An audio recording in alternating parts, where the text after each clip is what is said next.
Twist on Bush, Justice Department lawyer John Yoo's justification of torture rejected even by the Bush administration. The Obama Justice Department has recommended disciplinary action against Yoo by the Bar Association.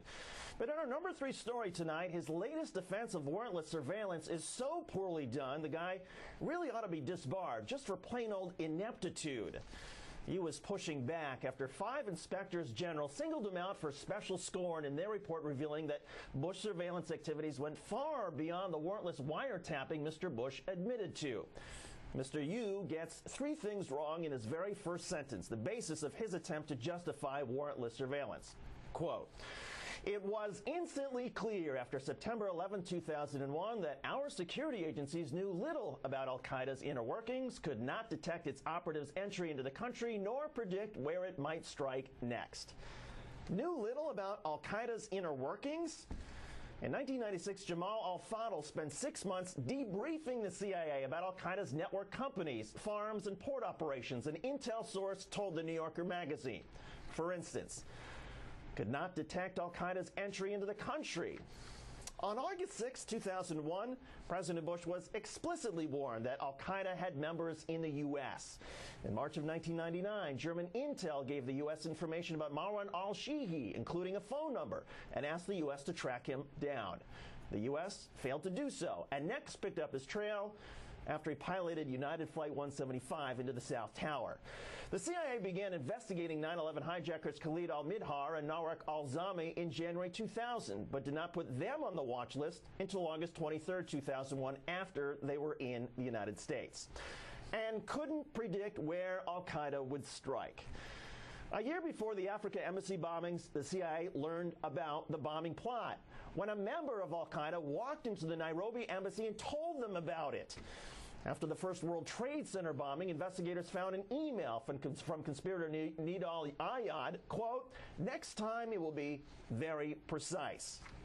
So it is not surprising Yoo gets everything else wrong, claiming that the law requiring warrants is obsolete, which does not mean it is not the law, despite the fact that he himself said in 2003 the laws were perfectly fine. A little surprised, perhaps, that today we learn the Bush administration's assassination squads also fell short. National Intelligence Director Dennis Blair telling the Washington Post the plan was canceled because intelligence officials had serious questions about its, quote, effectiveness, maturity, and the level of control. We're joined tonight by Scott Horton, a lawyer who has studied abuses related to the war on terror and also serves as contributing editor at Harper's Magazine. And thanks for your time tonight. Great to be with you, David. Mr. Yoo goes further than he ever did in the Bush administration, essentially tossing the FISA law that governs federal surveillance into the quaint and obsolete pile with the Geneva Conventions. But he also argues that the presidency itself was created specifically because the founders wanted a quick-moving action hero in charge for emergencies. Care to respond? No, that's exactly right. Our founding fathers obviously wanted George III to remain as king of the Kingdom of America. That's the Yoo view. Mr. Yoo's reasoning is so bad, he actually takes the argument that you need a warrant to wiretap and reads it as, you should not wiretap. Is this dishonesty or incompetence or something else going on here?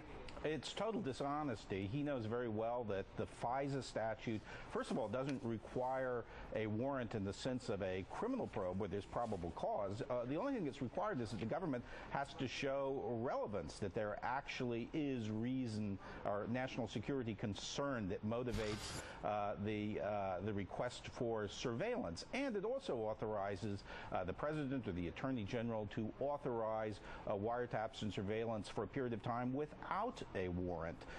So it gives much more flexibility than Yoo suggests in his op-ed piece. And I think we should note here that John Yoo refused to be interviewed, to participate in the investigation behind the Inspector General's report. When he appeared before Congress and he's asked questions, he says he can't answer, but then he writes these long, ridiculous pieces that are published in the Wall Street Journal and the Philadelphia Inquirer. Mr. Yoo also writes, quote, "The best way to find an al-Qaeda operative is to look at all email, text, and phone traffic between Afghanistan and Pakistan and the United States." Is that not a somewhat childish or at least simple approach to counterterrorism coming from one of the so-called big brains of the Bush Counterterror Brain Trust? Well, it's absurd. I mean, of course, the point here is not to say that there should be no effort to monitor traffic between al-Qaeda leadership and al-Qaeda operatives. We want that. The point is that our Constitution requires some checks on what the executive does. That is, the executive can't use this authority to wiretap or observe journalists or analysts or political figures. And in fact, we know, based on disclosures that have come out over the last 3 years, that it did all of those things. We've heard from other former Bush administration officials who've made the same sort of defense that the United States couldn't possibly have known what al-Qaeda was up to or where they might attack. Is this becoming a case where it was simply official after official who were either so sort of out of touch or willfully wanted to ignore the evidence they had before 9/11? I think it's really more acts of demagoguery. There was a concerted effort going on here to stampede the Congress into giving the administration all it wanted, and this sort of rhetoric was used, and I might add, very effectively to intimidate Congress and congressional leaders to give them what they wanted. And then, by the way, when they got amendments to FISA, they proceeded to ignore the amendments and the authority they got under the amendments. They continued to act illegally. Finally, the CIA hit squad plan. The Washington Post reports that it came to Leon Panetta's attention because they were about to try to take it operational again. In your assessment, is there still more we need to hear about this?